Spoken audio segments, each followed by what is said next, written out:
একটা ছোট্ট সবুজ গ্রাম, নদী পাশে, মাঠ ঘাটে, শান্ত বাতাস।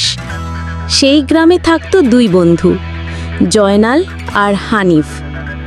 দুজনেই গরিব ঘরের ছেলে। দিন চলে গরু চারিয়ে, রাতে খড়ের বিছানায় ঘুমিয়ে। কিন্তু ওদের মনে ছিল অদ্ভুত সুখ। সব কিছু ভাগাভাগি করত, হাসি, কান্না, স্বপ্ন, মাঠের রহস্যময় কলসি। একদিন দুপুরে তারা গ্রামের শেষ প্রান্তের ঝোপঝাড় ঘেরা এক পুরনো মাঠে গরু চড়াতে গিয়েছিল।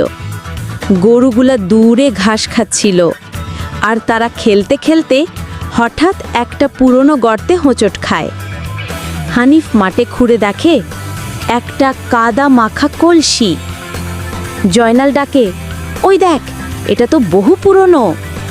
কলসির মুখ খুলতেই চোখ ধাঁধানো সোনার মোহর ঝলমল করে ওঠে রোদে। দুজনেই অবাক, থমকে যায়। একটু পরে তারা হাসে, কেননা জীবনে প্রথমবার এত ধন একসাথে দেখল। ভাগ্য বুঝি একদিনে বদলায়, বলে হানিফ। বড় লোকের জীবন শুরু।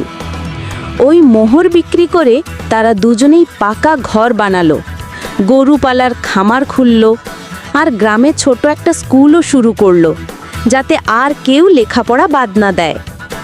জয়নাল পুরনো কাপড় ফেলে নতুন শার্ট প্যান্ট পরল। হানিফ বাইসাইকেল ছেড়ে মোটর বাইক চালাতে শিখল। তাদের চরিত্র বদলায়নি, কিন্তু জীবন বদলে গেল। পাড়া প্রতিবেশীর হিংসা। এত পরিবর্তনে গ্রামের কিছু লোক বলতে লাগলো, ওরা নিশ্চয়ই কিছু চুরি করেছে। এমন হঠাৎ বড়লোক হওয়া কি স্বাভাবিক? আমরা তো বংশ পরম্পরায় কৃষক, আমাদের তো ভাগ্য বদলায় না। হিংসা আর সন্দেহ ছড়িয়ে পড়ে। তখন হানিফ গ্রামে এক সভা ডেকে বলল, যদি আমরা ওই মোহর নিজের জন্য রাখতাম, হয়তো পেট ভরত। কিন্তু আমরা স্কুল গড়েছি, কাজ দিয়েছি, তোমাদের ছেলেরাও এখানে শিখছে। আমরা বড়লোক হয়েছি, কিন্তু তোমাদের নিয়ে। মানুষ চুপ হয়ে যায়, কারোর চোখে একটু লজ্জা, কারোর চোখে অনুশোচনা। সেই মাঠ আজও আছে, তবে মোহরের চেয়েও দামি জিনিস ছিল বন্ধুত্ব, সততা আর মন খোলা ভাগাভাগি।